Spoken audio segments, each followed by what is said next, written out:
Ich sehe mich zu diesem Schritt gezwungen, um Schaden von unserem Land abzuwenden. Wir brauchen eine handlungsfähige Regierung, die die Kraft hat. Ekonomi Jerman terperangkap dalam krisis selama 2 tahun terakhir. Di tengah pertumbuhan yang stagnan dan tantangan struktural yang terus meningkat, predikat negara industri terbesar Eropa pun terasa makin jauh, menyusul krisis energi akibat perang Ukraina-Rusia dan tekanan kompetitif dari Cina, khususnya dalam sektor otomotif. Kini pemerintah bangkrut dan terancam jatuh semakin dalam ke jurang resesi. Pertanyaannya, bagaimana Rusia dan Cina sukses membuat ekonomi Jerman mengalami krisis secara bersamaan?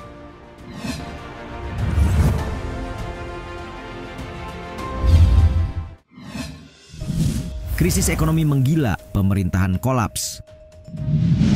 Tahukah kalian perdebatan terkait anggaran di tubuh pemerintah disinyalir meningkat seiring dengan krisis ekonomi yang menggila di Jerman? CNBC melaporkan partai-partai oposisi dan kelompok bisnis di negara itu mendesak Kanselir Olaf Scholz untuk segera menggelar pemilu guna mengurangi ketidakpastian politik setelah koalisi 3 partainya kolaps. Akibatnya, ekonomi yang melemah menimbulkan kekosongan kepemimpinan, menghadirkan peningkatan ketidakpastian politik dan berujung pada lonjakan biaya pinjaman Jerman. Perdana Menteri Negara bagian Bavaria, Markus Söder, menyebut pemerintahan Olaf Scholz berada dalam krisis nasional serius. Selain mengatakan Berlin kini sulit keluar dari kesulitan, politisi itu sekalian memperingatkan bahwa darurat anggaran kemungkinan besar akan dibebankan kepada rakyat. Industri Jerman yang menghadapi biaya tinggi dan persaingan ketat dari Asia pun mendesak agar pemilu dipercepat untuk memastikan kestabilan kebijakan ekonomi. Dalam keterangannya pada awal November kemarin, Scholz mengatakan bakal mengajukan mosi kepercayaan di parlemen pada Januari 2025. Bila gagal, Jerman kemungkinan akan menggelar pemilu pada Maret lebih cepat dari yang dijadwalkan. Krisis ini makin rumit manakala Scholz memecat Menteri Keuangan Christian Lindner dari Partai Demokrat Bebas, FDP. Saat itu ia menolak rencana Scholz melonggarkan batasan utang demi menambah anggaran bantuan Ukraina pada 2025 sebesar 3 miliar euro. Dengan keluarnya FDP dari koalisi, praktis Scholz dan Partai Hijau dibiarkan untuk memimpin pemerintahan minoritas.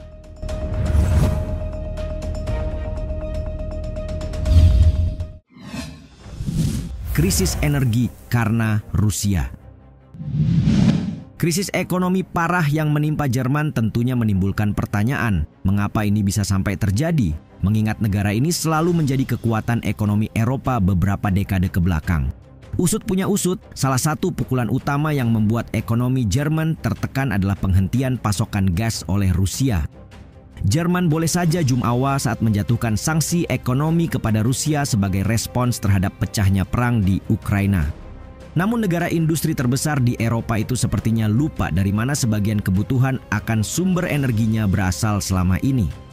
Secara teknis, Jerman memiliki ketergantungan terhadap Rusia.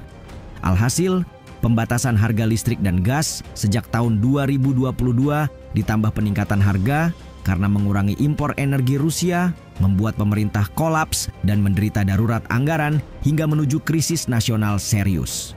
Ketika pasar energi Jerman diliberalisasi, gas Rusia yang murah menjadi sumber energi yang disukai untuk industri. Namun ketika Rusia menginvasi Ukraina dan Barat mulai memberikan sanksi berat terhadap gas Rusia, harga energi dengan cepat naik 35%.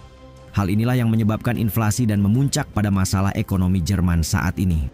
Penulis Harvard International Review Oliver Lontai kemudian menghubungkan ketergantungan gas Rusia oleh Jerman juga dipengaruhi oleh transisi energi setelah negara memutuskan meninggalkan energi nuklir. Karena dengan menghentikan operasional pembangkit listrik tenaga nuklirnya, Jerman telah memperburuk kekurangan energi yang sudah serius.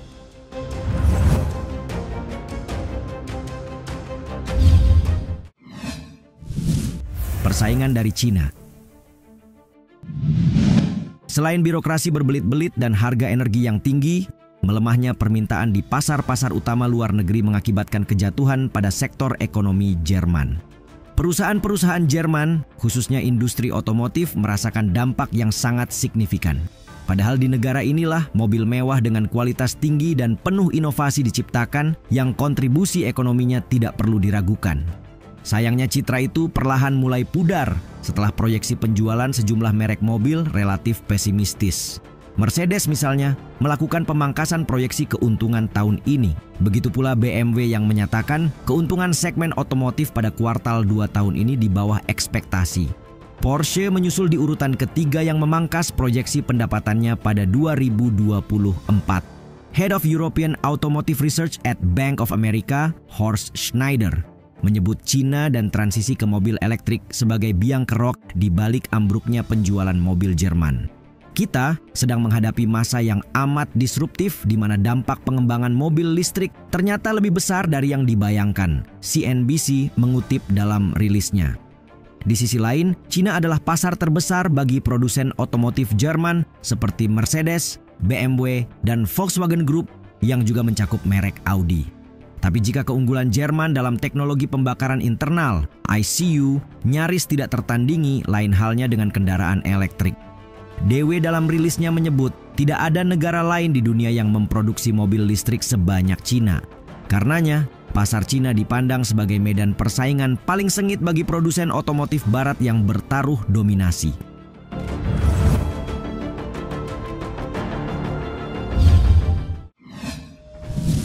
Tantangan struktural lainnya.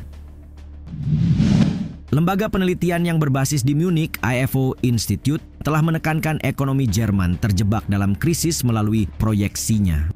Menurut lembaga tersebut, faktor siklus dan struktural sangat membebani prospek pertumbuhan Jerman.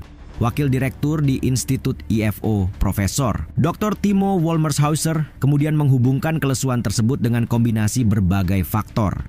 Di antaranya, dekarbonisasi, digitalisasi, pergeseran demografi, hingga pergolakan geopolitik sebagaimana yang kita bahas sebelumnya. Padahal menurutnya, mandeknya perekonomian Jerman tampak kontras dengan negara-negara lain yang justru merasakan peningkatan. Lebih dari itu, basis industri yang terkena dampak dalam kurun waktu yang panjang membuktikan bahwa kemerosotan ekonomi di negara itu berakar pada masalah struktural dan bukan sekadar mencerminkan perlambatan siklus sementara. Mengutip Euronews, Indeks Manajer Pembelian (PMI) manufaktur anjlok ke angka 40,6 pada September 2024 yang merupakan bulan kontraksi ke-27 berturut-turut dan menduduki peringkat kedua terburuk secara global setelah Myanmar. Kemerosotan jangka panjang terutama dalam hal ekspor pun dilaporkan belum pernah terjadi sebelumnya dalam beberapa dekade terakhir. Dana Moneter Internasional (IMF) menurunkan proyeksi untuk perekonomian terbesar di Eropa itu pada akhir Januari lalu dan memperkirakan pertumbuhan tipis sebesar 0,5%. Meski demikian, Jerman tetap berada di antara negara-negara industri dengan kinerja terburuk.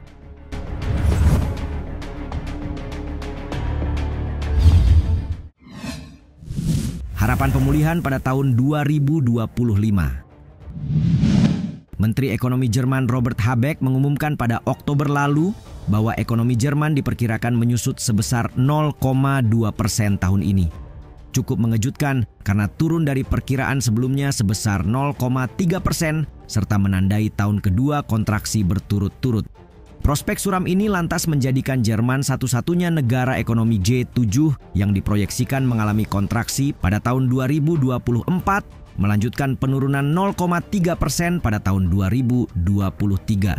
Kendati demikian, ada prospek jangka panjang yang optimis di mana ekonomi Jerman diprediksi akan tumbuh pada tahun 2025.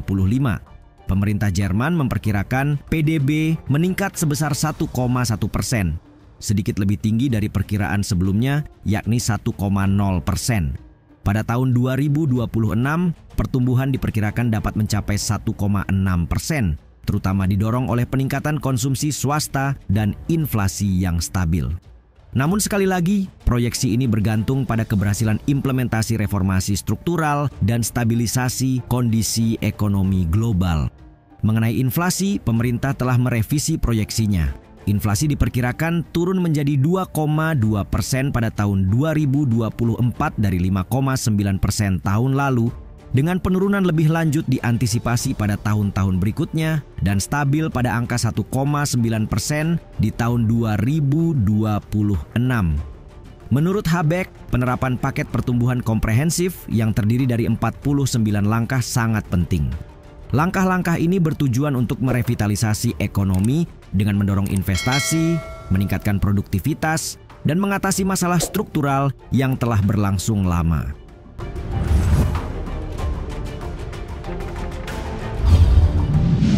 Bersamaan dengan krisis yang dilaporkan, Vladimir Putin menyampaikan kesiapannya bernegosiasi tentang Ukraina dengan Jerman dalam pembicaraan telepon dengan Olaf Scholz pada Jumat 15 November. Hal ini seolah menunjukkan jika masa depan Jerman berada di tangan Vladimir Putin.